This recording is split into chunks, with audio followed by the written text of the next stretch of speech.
ગઈકાલે એમનું પાસે આધાર કાર્ડ નહોતું એટલે પાછા ગયા હતા અને લઈને આવ્યા છે એમના જવાઈ. જમી ને તમે? જમીન. વાહ. અને તમારું નામ?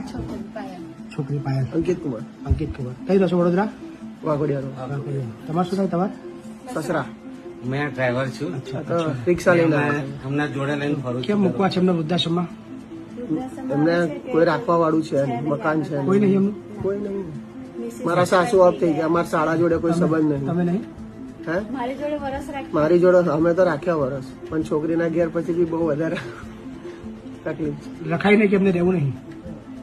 એમને બી ફાવે, ઓછું ફાવે. છોકરીને ઘેર કેવું કે થોડું એ એમને લાગ્યા કરે. એવું કશું ના હોય. વ્યક્તિ તકલીફમાં હોય એટલે છોકરો છોકરી કશું વિચારો. તમારી જવાબદારી તમારે રાખવાની ફરજ બને છે.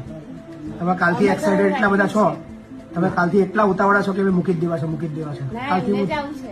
કાલથી હું જોઉં છું. કાલ તમે એમને જ આવ્યા ને તમે હા. ત્યારથી હું જોઉં છું. આધાર કાર્ડ નતા લાવે તો બી તમને બહુ રિક્વેસ્ટ કરી કે આજે રાખો ને, હું કાલ આધાર કાર્ડ આપી દઈશ, કાલ આધાર કાર્ડ આપી દઈશ. સાચી વાત છે ને? સાચી વાત છે ને? આટલી બધી ઉતાવળ શું કામ મૂકવાની? પણ કન્ડિશન જ એવી છે તો એમને શું કન્ડિશન છે બેન? તકલીફ છે ઘરમાં?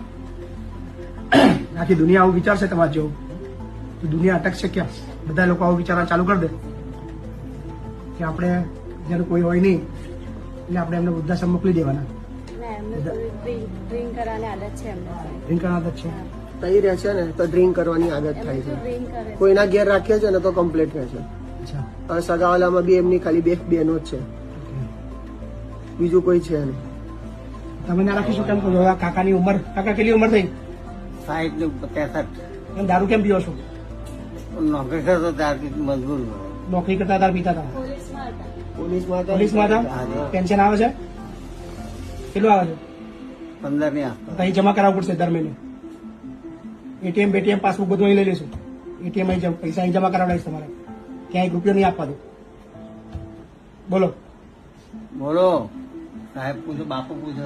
બોલો છે ને એમની છોકરીને. બોલો બેન. એટીએમ પાસબુક બધું હું લઈ લઈશ. બધા પૈસા મારા જોડે જમા રહેશે આગળ. તમને રૂપિયો નહીં મળે. તમારે અહીંથી બધું પૂરું. બરાબર?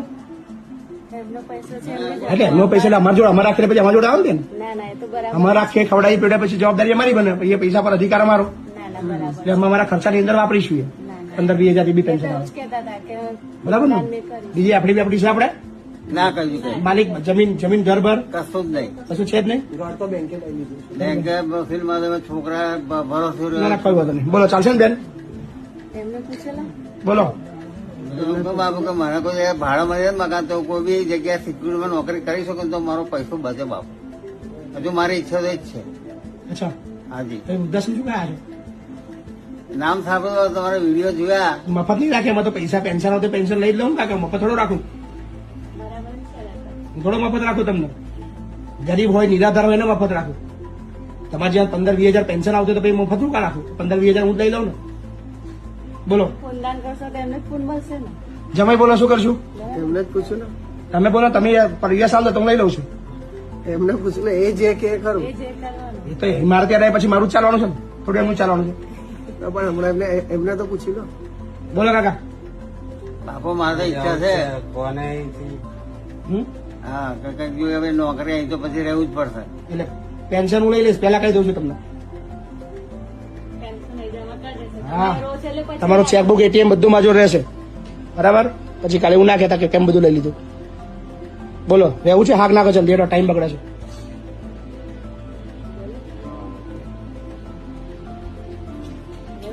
મફત રહેવું છે તમારે? એવું છે? પૈસા સારો નહીં બાપુ મને. હે? એમને એટલે મફત રહેવું છે તમારે એમ કહું છું કે પૈસા આપીને રહેવું છે? પૈસા તો આપવાના. પૈસા ના અપાય તો ના પાડે તો ખબર પડે તો વાંધો નહીં. આપણે એવું જરૂરી નહીં. બોલો. બોલના બેટા તું તો બોલા કઈક. પૂનદાન તો તમે કહો છો ને આલવાનું, એવું કહું છું. દર મહિને તમે આલવાનું તો કહો છો ને. એ દર મહિને 5,000 રૂપિયા કહેતા હતા આપવા. દર મહિને 10,000 કોણ હાલશો? બોલો 10,000 કોણ હાલશો?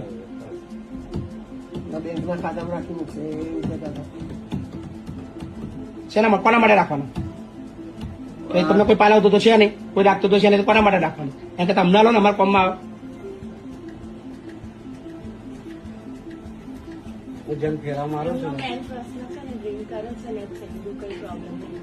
અમે એમને મૂકવાના બેન એટીએમ ચેકબુક 1 રૂપિયો નહીં આલો. બધું મારી જોડે રહેશે. બોલો તમારે મૂકવા તો આ પાડો કે વાર્તા પૂરી કરો. હવે મફત રાખવાનું બંધ કરી દીધું અમે, હા ને? હા, પૈસાવાળો તો મફત નહીં રાખતા અમે. અત્યારે ચેકબુક એટીએમ બધું લઈશ, પછી એડમિશન કરીશ.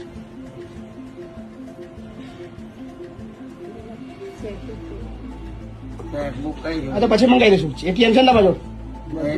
એટીએમ તો છે ને? કોની જોડે છે એટીએમ? તમારા જોડે છે? ઘરે ઘરે હા, તમારા જોડે છે ને ભાઈ? પછી જમા કરાવવું પડે એટીએમ ચેકબુક. દર મહિને અમારે માણસ ઉપાડી લેશે 15,000 રૂપિયા ખાતામાં આવે એટલે.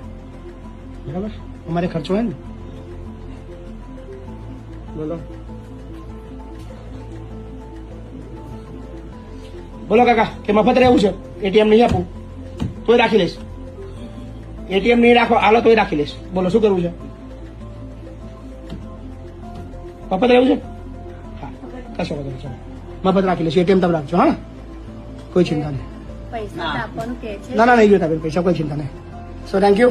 નવું એડમિશન આવ્યું છે, જણાવજો. Thank you.